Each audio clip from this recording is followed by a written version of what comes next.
Grant Cardone is somebody that I love and I hate. All right. I hate Grant Cardone because I've purchased something from him and then his sleazy, stupid sales guys are constantly calling me. They don't have a clue what they're doing with sales. They read a stupid script. They're very pushy.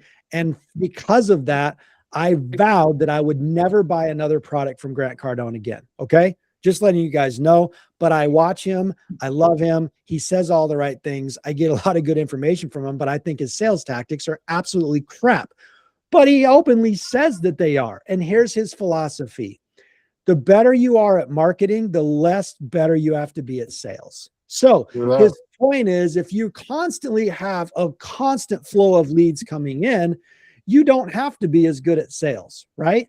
But when last year was slow and this year appears that it's starting out to be slow, you have to get really good at sales. And one of the best ways to be good at sales is to follow up, follow up, follow up. You tell the person on the voicemail, hey, I'm going to follow up with you again next Thursday. You set it in your calendar, you do it. And what you're proving to them over the next couple of months is that you are the reliable guy. So when they decide to buy, they're going to think about you. And I'm going to tell you why this is important. And then we'll get on to today's lesson, I guess. I'll tell you guys why that's important. How many times have you guys gone out to a bid and they said, well, we've had 2 other people out here. And you're like, oh, great. Do you mind? Maybe you guys don't do this. I do it every time. Do you mind if I ask who you've had out there? You guys ever do that? Every time. How often do they remember the names of the companies that have come out? Only if I mention them. Right. They don't remember you. You're forgettable because you're just another stupid face that they call because they had 3, 4 other people come out. So the only way to make yourselves memorable, listen to me. The only way to make yourselves memorable is to bug the crap out of them. And so you follow up and you follow up and you follow up and you do it politely. And you don't say, I'm just calling to follow up. You come up with reasons, right? I don't care if you have to leave your jacket at their house so that you can go back to see them again. Oh, you're not supposed to give us those kind of trade secrets publicly. Well, do it. That's my if somebody won't sign and you're just like, God, I got to get back in front of them, leave your stupid jacket there. You don't just let people sit. You could even keep an extra jacket in the truck that you don't care about.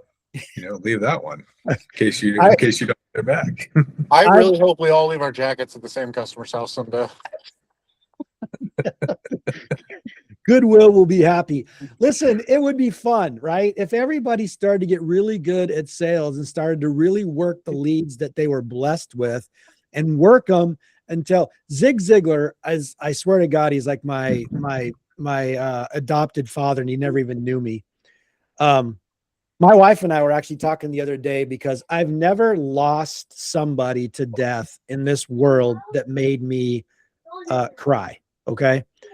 Except for Zig Ziglar. When I found out that Zig Ziglar passed away and I didn't get to meet him, I bawled my eyes out because he literally was like the dad I never have, right?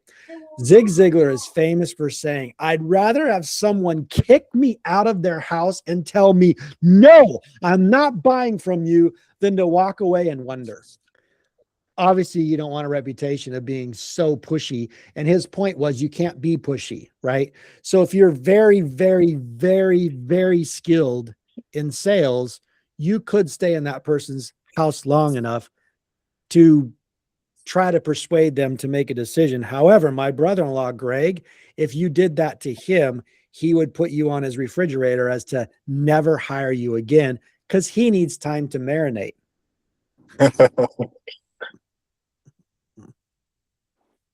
So that's part of being a good salesperson, though, right? You got to understand who you're working with. You do.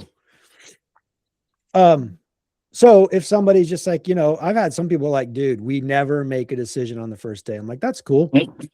And that's when I say, do you know you're going to do something? Yes. We just don't know what package we're going to go with. I'm like, will you know by next week? And they'll say, yeah, we should know by next week. Great. Then let's schedule an appointment. I've got an opening. You guys, I do this all the time. I say, I've got an appointment next Thursday, or availability next Thursday. You guys available? We can sign contract then. I love that.